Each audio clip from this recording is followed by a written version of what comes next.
Today, we will look at the background and causes of the Russian-Ukrainian war that began in 2014. When considering the background to the war, it's impossible to ignore the events that began in 1991. From the very beginning, after the declaration of independence, the Russian political elite did not recognize the right of the Ukrainian people to an independent state, and this applied not only to Ukrainians, but also to Belarusians, Kazakhs, Moldovans, and other people who were part of the USSR. As long as Ukraine pursued a loyal policy toward Russia, aggressive attacks faded away. As soon as Ukraine chose the Euro-Atlantic course, the reaction beyond the Karp began to take an aggressive forms, and this did not affect the Ukrainophobic sentiments among the Russian media. Perhaps until 2000, the Russian political elite did not seek the restoration of the USSR, and the official authorities in Russia were well aware that without power over Ukraine, the greatness of the united Russia was threatened. After all, Russia remained a multinational country, and the success of a state like Ukraine could be toxic to the integrity of the chauvinistic ideology. The national consciousness of Ukrainians was destroying the idea of triune nation. Therefore, Russia interfered in various ways in cultural, religious, and political movements. Another reason for the aggressive policy was the economic power of Ukraine, its intellectual, industrial, and agricultural potential. As it turns out today, the standards of living of Russians leaves much to be desired.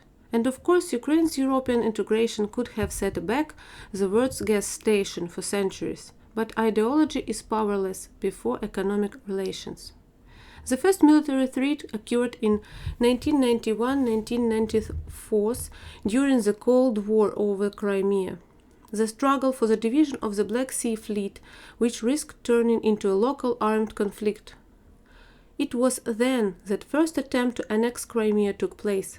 The peninsula declared its independence, and Yuri Mishkov was elected president, and although the attempt failed, it was the first signal. In the second half of the 19th, Ukraine's neutral status and multi-vector policy somewhat weakened Russia's aggressive policy, but using energy dependence, the latter tried to influence a political process in Ukraine.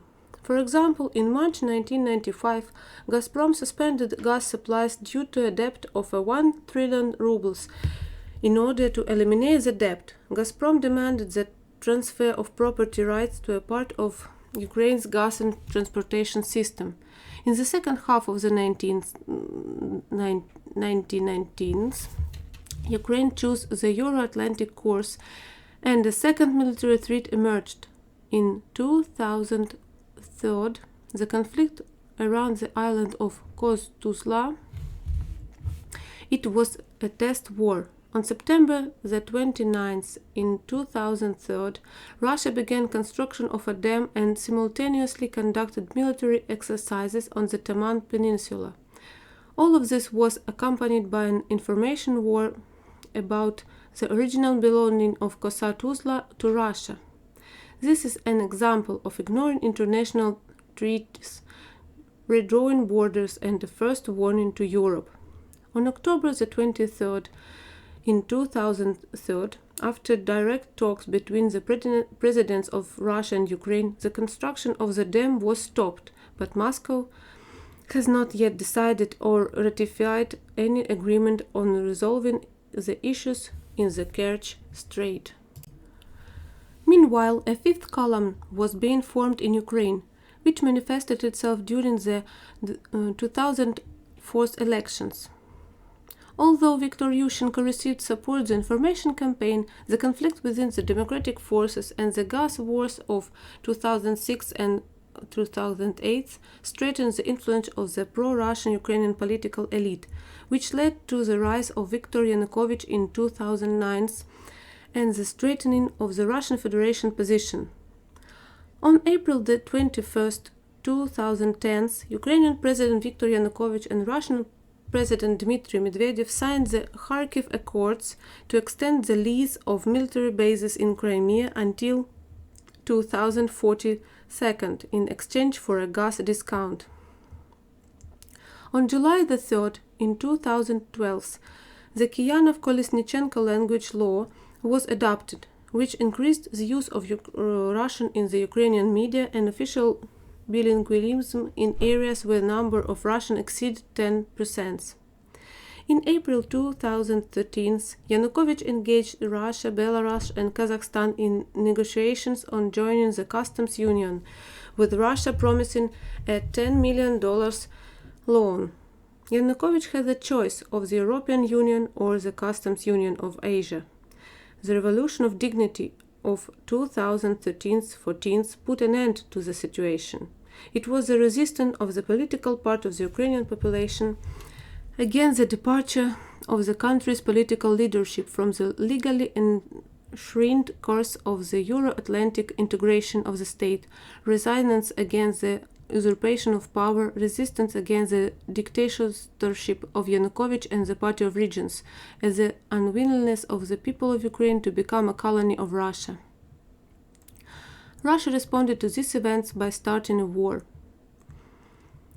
In March, the State Duma of the Russian Federation authorized Putin to send troops into the territory of Ukraine. In April 2014, little green men appeared in Crimea, and again all of this was accompanied by a Ukrainophobia information campaign. So what is happening today? The world order is being threatened today. While some states dream of exploring the moon, landing and colonizing Mars, finding alternative energy source, improving healthcare and quality of life, one state seeks world domination and has launched a war against the entire civilized world. Yes, gentlemen, this is a world war because a nuclear power has started a war against a state that once gave up nuclear weapons. This is a crime against humanity, a crime against peace and global security. Not only the future of Ukraine, but also the future of the entire world is at stake.